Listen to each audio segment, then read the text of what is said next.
Buenas noches. Hoy el programa se centrará en las operaciones del Santander. El grupo da un paso más para poner en valor sus filiales en el extranjero. Hablaremos además de las buenas cifras del comercio exterior. Comenzamos. El número de hipotecas sobre viviendas alcanza la cifra más baja desde 2003, tras caer un 41,7% en el mes de agosto. Las viviendas hipotecadas acumulan más de un año de caídas. En los 8 primeros meses de 2011 se redujeron un 29,7% respecto al mismo periodo de 2010. Según el Instituto Nacional de Estadística, el número de viviendas hipotecadas se redujo en el mes de agosto hasta las 29.231. La Xunta autoriza una inversión de casi 2 millones de euros para impulsar el sector de la automoción, una medida para ayudar a un sector donde las cifras de ventas se tambalean. Los expedientes de regulación de empleo de reducción de jornada afectaron a 4.058 trabajadores de la industria automovilística española entre enero y agosto.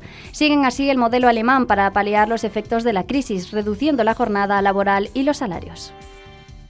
El 22% de los gallegos padecieron riesgo de pobreza o exclusión social en 2010, una cifra que se sitúa 2 décimas por encima de la media estatal. Según el Instituto Nacional de Estadística, la cifra podría aumentar hasta el 26,7% este año. El ingreso neto anual medio por persona en la comunidad es de 9.716 euros. El Santander da un paso más en su estrategia para poner en valor sus filiales en el extranjero. Anuncia su entrada en el capital de Santander Consumer USA a nuevos socios, con lo que reducirá su participación en la filial del 91,5% hasta el 65%.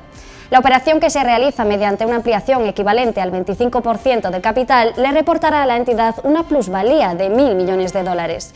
Santander Consumer USA ganó 455 millones de dólares el año pasado. Tiene unos activos de 16.000 millones de dólares, además de 2 millones de clientes y una red de más de 13.000 concesionarios de automóviles. El grupo prepara además la oferta pública de venta de otras 2 filiales, la británica, dirigida por Ana Patricia Botín, y la filial argentina. La venta de productos gallegos en el extranjero ha crecido un 18,5% en los 8 primeros meses del año. Galicia es la autonomía con mayor superávit comercial, con 2.270,7 millones de euros. Las buenas cifras de ventas en el exterior se explican en buena medida por el sector textil, lanzado por Inditex, y las entregas protagonizadas por los astilleros gallegos en los primeros meses del año. Las empresas gallegas exportaron mercancías por valor de 11.374 millones de euros desde enero a agosto, y las importaciones sumaron 9.103,2 millones. Solo en el mes de agosto, Galicia exportó productos por valor de 1.236,8 millones, un 21,3% más que en el mismo mes de 2010.